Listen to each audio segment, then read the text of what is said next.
Assalamualaikum warahmatullahi wabarakatuh. Waalaikumsalam.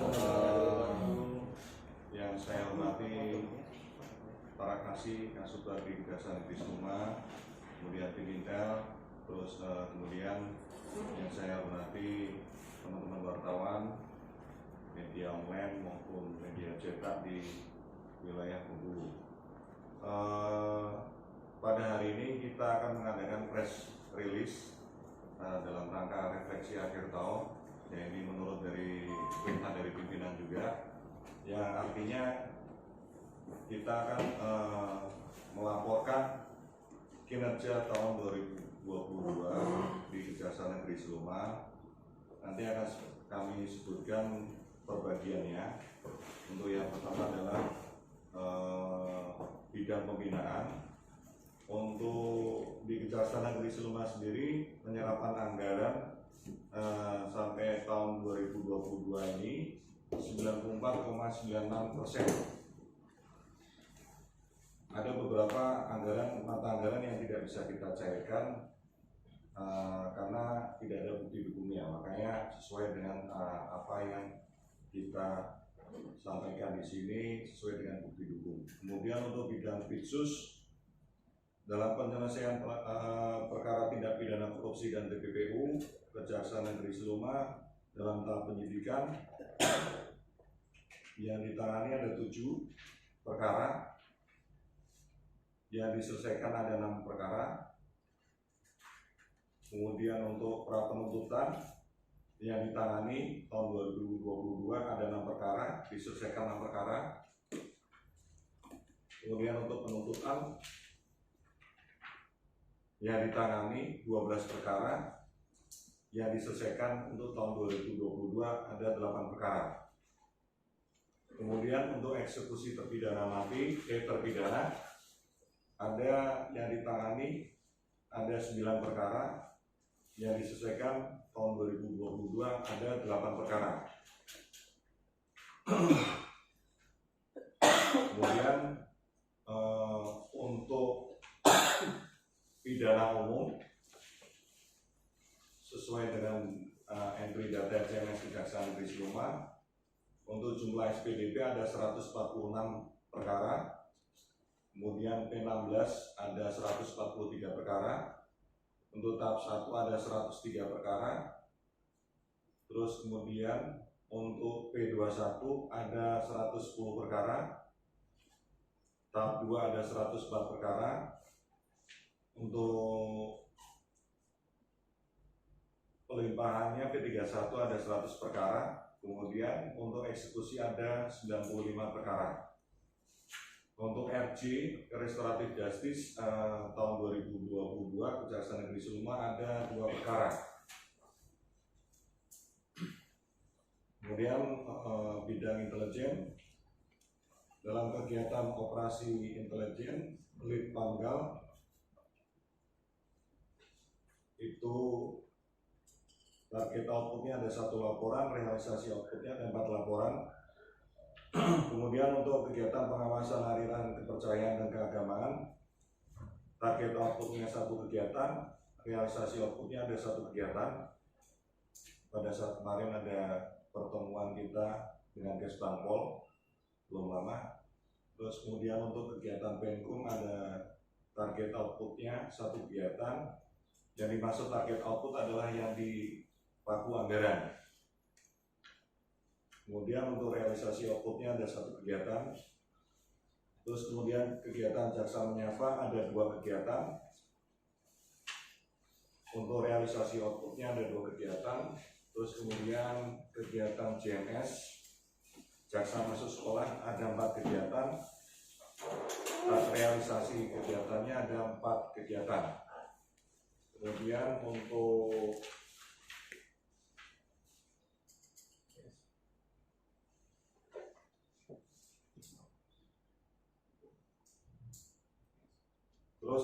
kegiatan pengamanan pembangunan strategis tahun 2022 ada 2 kegiatan yang paku anggarannya hampir sekitar 44,5 miliar. Kemudian kegiatan pengamanan kegiatan penyuluhan hukum ada targetnya ada 6 kegiatan, terlaksana 6 kegiatan. Jumlah audiensi pada saat penyuluhan hukum sekitar 300 orang. Kemudian kegiatan penerangan hukum tahun 2022 ada targetnya 1 kegiatan, terlaksana 1 kegiatan. Audiensnya ada 50 orang. Kemudian kegiatan jaksa menyapa sama ya. Untuk kegiatan jaksa masuk sekolah ada 200 audiens. Terus kemudian kita juga ada kemarin melakukan kegiatan jaksa menyapa di stasiun TV atau radio. Terus untuk kegiatan pelayanan hukum gratis nanti akan kita sampaikan di bidang datu. Kemudian untuk bidang datu sendiri, pelayanan hukum gratis ada 1 target outputnya 1 kegiatan, realisasi outputnya 1 kegiatan. Kemudian untuk pertimbangan hukum ada 3 perkara, realisasi outputnya juga 3 perkara. Penanganan perkara perdata dan tata usaha negara ada 1 perkara, realisasinya ada 1 perkara juga. Kemudian untuk MOU, perjanjian kerjasama ada 4 kegiatan. Terus legal opinion, pertimbangan hukum ada 3 kegiatan. Kemudian SKK non litigasi ada 6 kegiatan. SKK litigasi ada 6 kegiatan. Ada 2 kegiatan. Untuk legal assistant ada 4 kegiatan. Kemudian untuk pelayanan hukum ada 79 kegiatan. Dan untuk pencairan anggaran 100% untuk di bidang datu.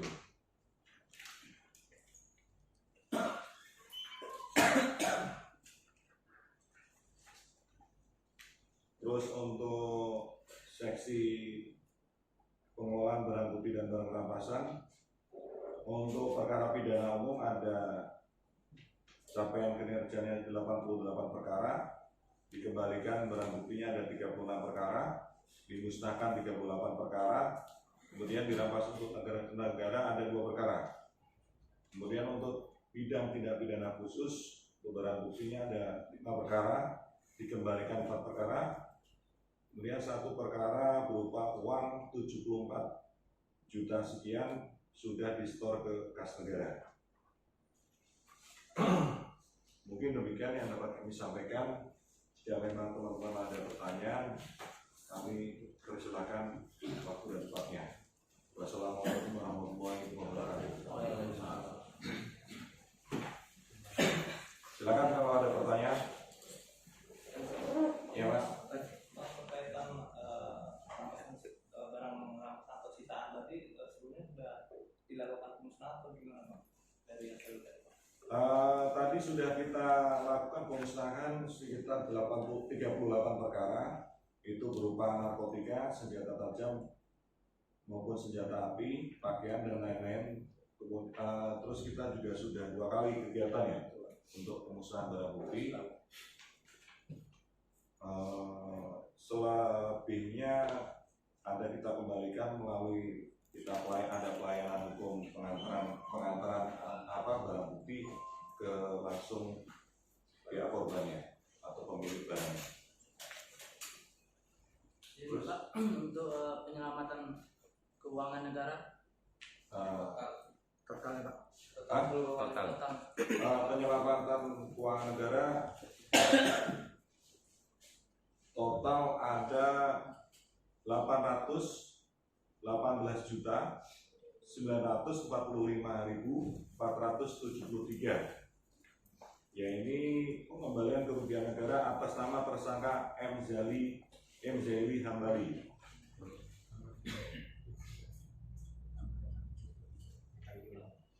Terus ditambah 73 dari perkara dana desa Kayulang. Totalnya ada 891.945.473. Berarti dari 2 kasus nih Pak ya? Ya, dari 2 kasus. pada detik Masih proses sidang. Oh, masih. Kemarin sudah titip ini ya, 100 juta, 103, sudah titip ke kita 107 juta. Nanti tinggal pada saat putusan kita langsung melakukan penyetoran ke kas negara. Untuk Sudah titip ke kita. untuk Aran Sapat udah ada penyitaan. Belum ada. Hmm. Iya. Silakan Pak Kasih, tidak segala ada menambahkan. Izin Bapak. Untuk Aram Sapat, posisi masih kita pencarian aset untuk pemulihan keuangan negaranya. Ada kerugiannya ini bang? Aram Sapat sekitar 700 juta.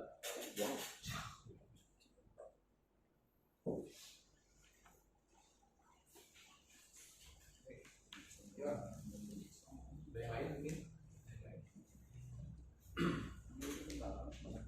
Ini Pak, Iya. kepala desa Pak yang satu kasus ini Pak, yang kejaksaan Pak, Iya. keseluruhan. Kalau keseluruhan ada beberapa, cuman kita itu sekarang programnya untuk pencegahan. Jadi kita upayakan supaya pembinaan penyuluhan hukum, karena dari pimpinan dari Jaksa Agung sendiri pun sudah melakukan MOU dengan Kementerian Pedesaan. Terus sejauh mungkin kita harus bina dulu. Jadi kalau misalnya memang ada laporan, nanti kita sampaikan ke APIP juga supaya ditindaklanjuti oleh inspektorat. Selama itu tidak ada yang fiktif. Kalau fiktif baru beda cerita. Makanya kemarin kita juga sudah melakukan kegiatan penyuluhan hukum terkait dana desa. Ada beberapa kegiatan juga sudah kita lakukan dan kegiatannya juga sudah ada semua. Terus Terkait dengan eksekusi terduga kasus dugaan lahan makam Pak, itu kapan Pak maksudnya Pak? lahan makam. Silakan. Ya, terima kasih rekan.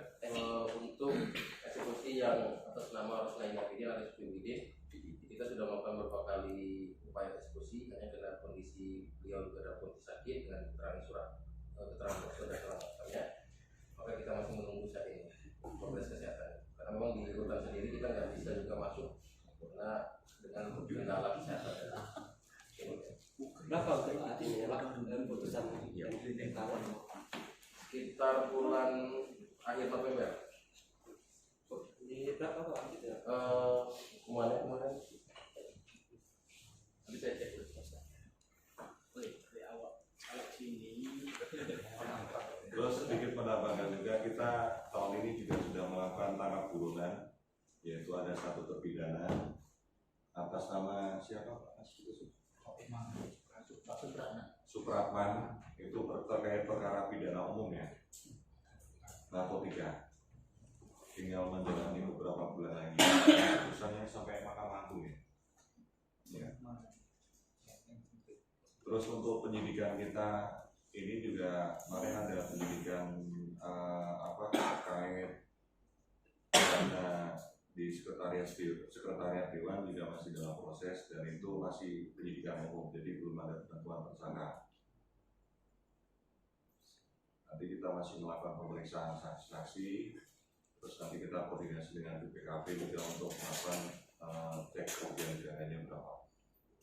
Tapi indikasi sudah ada. Masih menunggu hasil audit itu Pak? Belum, nanti kita masih upayakan pemeriksaan saksi semuanya dulu. Tapi kita awalnya juga sudah pra-ekspos dengan BPKP, dan itu juga sudah sependapat dengan kita, makanya kita tetap lanjut terus untuk penghitungan kerugian negaranya. Udah naik dik Bu? Itu sudah penyidikan umum, belum ada penentuan tersangka ya. Apa? Kenapa? Satu lagi Mas. Nah, Ini untuk Datun. ya, silakan. Tunggakan kalian sudah berapa yang mengembalikan? Silakan Pak Kasih Dato. Rekan atas pertanyaannya, memang salah satu tupoksi Datun itu adalah melakukan bantuan pendampingan kepada Bapenda dalam hal ini terkait adanya piutang pajak daerah dari sudah masuk ke kami itu kita membantu mencapai 109 juta sekian yang sudah kita bantu dari Bapenda. Jadi progresnya demikian, kita sudah membantu hingga dapat 109 juta. Masih ada beberapa masih ada lagi yang belum patuh ya berapa saja. Itu ada tempo pengembaliannya juga. Kalau temponya tahun anggaran kan tahun anggaran 2022 nya selesai. Kita belum tahu bagaimana nanti karena itu kan tergantung usernya itu Bapenda bagaimana nanti mereka pendekatan lagi ke pihak pemerintah. Masih ada yang belum? Masih bisa. Masih banyak yang belum. Dari data kami ada dua kuari yang belum melakukan pembayaran. Data jelasnya mungkin ada di Bapenda masih. Pak, dalam penyelidikan kita selain yang di Dewan, apa lagi Pak? Penyidikan dengan penyelidikan beda Mas. Iya Pak, ya, yang penyelidikan kita Pak. Kalau penyelidikan kita masih belum bisa sampaikan. Kalau penyidikan bisa kita sampaikan. Selain yang di Dewan, penyelidikan kita apa Pak? Kemarin yang itu Aran Sapat dengan pada genting ya? Ya, udah naik. Udah naik. Sudah naik. Yang Kami terbaru ada pada genting kan ada 4 tersangka. Terus Aran Sapat ada 2 tersangka. Terus yang untuk sekretariat Dewan masih penyidikan umum. Jadi belum ada penentuan tersangka. yang terbaru ada nggak Pak? Belum ada. Produk kita yang terbaru Pak? Belum ada. Mungkin yang Galencia itu bisa naik. kita menerima aspirasi. Kalau Galiansi itu kan agak ribet ya karena itu kan kerugian pada pendapatan negara ya, bukan kerugian negara.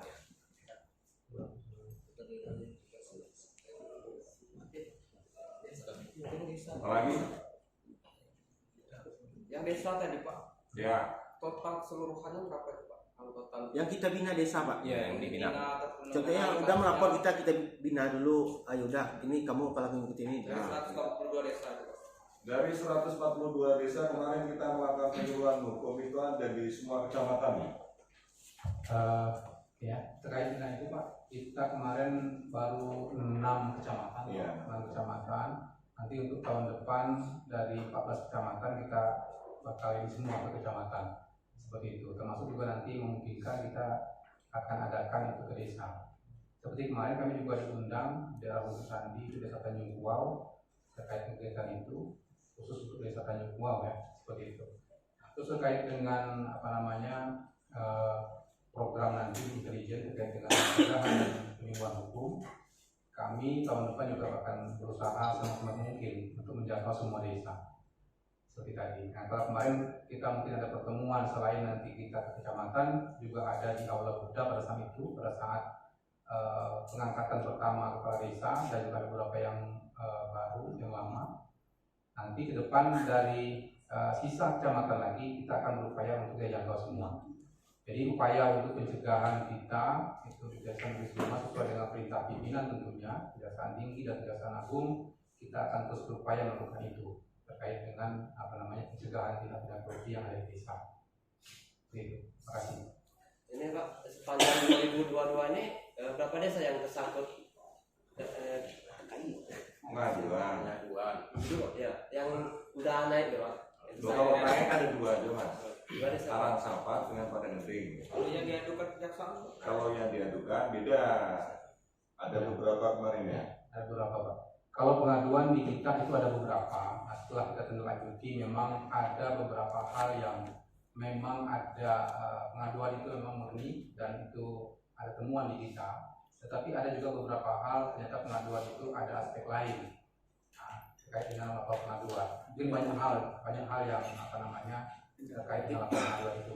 Nah, terus kami tadi Kepala Kejaksaan Negeri akan menyampaikan itu kita tidak lakukan penindakan terlebih dahulu, tetapi kita akan melakukan pembinaan.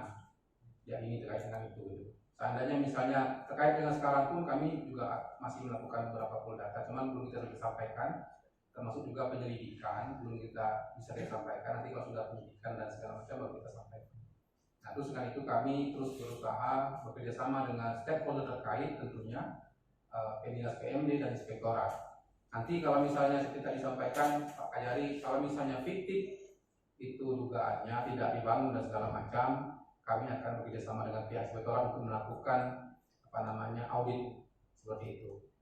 Oke, ada beberapa hal, tapi belum bisa saya sampaikan di sini, Pak, karena belum menyidikan. Ada lebih dari 10 Pak. Ada beberapa desa pokoknya. 20. Kalau untuk mempresentasikan, Ya, Nah, seperti itu. apa ya? Kalau laporan pasti kita tidak bisa halangan, banyak sekali laporan. Banyak sekali laporan dan kita juga sekarang kalau ada laporan pengaduan kita periksa juga yang mengadu. Oh, berarti banyak pengaduan Bang ya? Hah? Banyak pengaduan, lebih 20 Bang. Ya pokoknya tadi kan sudah disampaikan beberapa. Jadi kita tidak mau ditumpangi sama orang-orang yang punya kepentingan di situ. Jadi kadang ada hanya menyampaikan laporan pengaduan hanya 1 lembar, tidak diikuti data-data yang lain. Nah, makanya itu kan namanya laporan bodong. pasti banyak dong Pak, laporan bodong Pak. Ya bisa siapa aja, bebas itu. Misal si A bikin laporan, oh ini Anda tidak pidana korupsi gini, tapi kan nggak ada data pendukung ya. Kalau kira-kira data sementaranya berapa, Pak? Data sementaranya aja, Pak. Ya kalau pastinya ada beberapa Mas, ya mungkin puluhan. Ya, cukup ya. Ya. Terima kasih. Ya, oke. Berarti intinya kita siap melakukan pembinaan terhadap kades Pak ya. Kades nakal gitu. Ya itu ada kategorinya Mas, ada kategori yang bisa dimaafkan, ada yang kategorinya bisa disampaikan ke APIP, ada kategorinya yang kita lakukan penindakan. Nah yang penindakan itulah terkait yang fiktif. Kalau fiktif kan keterlaluan, jadi uangnya kemana, ininya kemana, nggak ada kejelasan. Oke, puas? Nanti kalau ada pertanyaan lagi bisa menyusul, silakan ke teman-teman kasih semuanya ya. Pertawan atas kehadirannya kami mohon dan disampaikan ke masyarakat terkait kinerja Kejaksaan Negeri Seluma selama tahun 2022. Wabillahi taufiq wal hidayah. Wassalamualaikum warahmatullahi wabarakatuh.